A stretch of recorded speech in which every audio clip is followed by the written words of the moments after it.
Backstage. My name's Kristen. Today I'm going to tell you about a woman that immigrated from Ireland to Hollywood to perform films and how she paved the road for women in film industry today. Maureen Fitzsimmons, or better known as Maureen O'Hara, was born on August 17th in Dublin, Ireland, in a little suburb called Churchtown, to Marguerite and Charles Fitzsimmons. She was the second oldest of 6 children.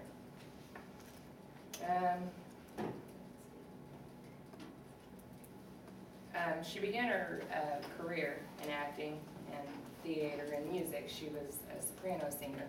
She wanted to be a singer too, and not just a film actress. But June Baker, a dedicated fan and author of Maureen O'Hara magazine in 2010, stated on her website, titled Maureen O'Hara Then and Now, at the age of 6, Maureen O'Hara received training in acting and singing from Ina Mary Burke School of Drama and Elocution. Later, at the age of 14, she was accepted to the famed Abbey Theatre in Ireland, where later she received tons of awards for being an actress. Pretty much any award you could acquire for being an actress in Ireland, she acquired. So there was really nowhere else to go. Eventually, she did a screenplay, and a gentleman by the name of Lawton saw it, and he was mesmerized by her beauty, her eyes, and he was like, okay, I've got to get her.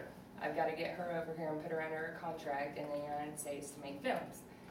But before he could do that, he changed her name to Maureen O'Hara from Fitzsimmons because it was too long to fit on the marquee. So thus begins her career in the U.S. doing films. Her first film was Jamaican Inn. Never seen it, but I know of all of her other movies. So she began, she's starring in her films in Hollywood, and a year later, within the same year of the Jamaica Inn, she made The Hunchback of Notre Dame, which I had pictures, but I left my flash drive at home. At 19, she had already starred in 2 major motion pictures. So she continued to go on to star in more than 60 movies, such as The Quiet Man, which is one of my favorites, McClintock, of course. And of course, my personal favorite as a child, which made me follow her career, was The Parent Trap. She also starred in Miracle on 34th Street. Later, she did numerous TV shows, which she was able to do a lot more singing in these TV shows. I don't have a list of all of them, but for the next 2 decades, Maureen O'Hara would go on to establish a name for herself in Hollywood.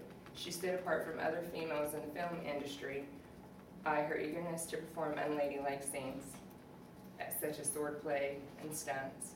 During that time, you know, in the 20s and the 30s, women did not do that the way that she acted. And I actually watched a clip over the McClintock movie where they did the mudslide, and she had just had abdominal surgery. And so they had to take waders, water waders, and cut them and strap them around her waist before she could film the scene because they didn't want her guts all over the place, as they said. So she's pretty, you know, a tough chick. But she always did all those stunts with a lot of attitude, and she was always highly intelligent. She became known as the Queen of Technicolor after a series of flamboyant costume epics, and of course with the red hair and the blue eyes, she kind of stood out, and Technicolor really did justice to her. She was voted one of the 5 most beautiful women in the world, and she starred in 5 films with John Wayne. She also got married 3 times. So in movies, she had The Greatest of Love and Falling in Love and male counterparts, but she actually was married 3 times. First time was in secret, and it was annulled. And later she married a film director by the name of Will Prince, and that ended because he abused alcohol. And this, I love this part. In 1968, she went on to marry Charles Blair Jr. Blair was a former brigadier general in the Air Force. He was a former chief pilot at Pan Am, and after marrying the love of her life, Maureen retired. Blair later died when his engine exploded in one of his planes. And as a result, Maureen was later voted as the CEO and president of Antilles Airboats and was the first woman president of a scheduled airline in the United States, and the company was American Airlines. So, Maureen O'Hara just celebrated her 90th birthday, and although she's been out of film for quite a while, the impact she left on the film industry is a lasting one. She continues to be an active part of her community and in Ireland. She lives in St. Croix, by the way. And she has received numerous awards and recognitions for the accomplishments in her career, such as being inducted into the Cowboy Hall of Fame here in Oklahoma City, and many other numerous awards. And so I followed her career for quite a while because I'm very impressed at how a woman from Ireland who didn't really have much has aspired to be so much more. Thank you.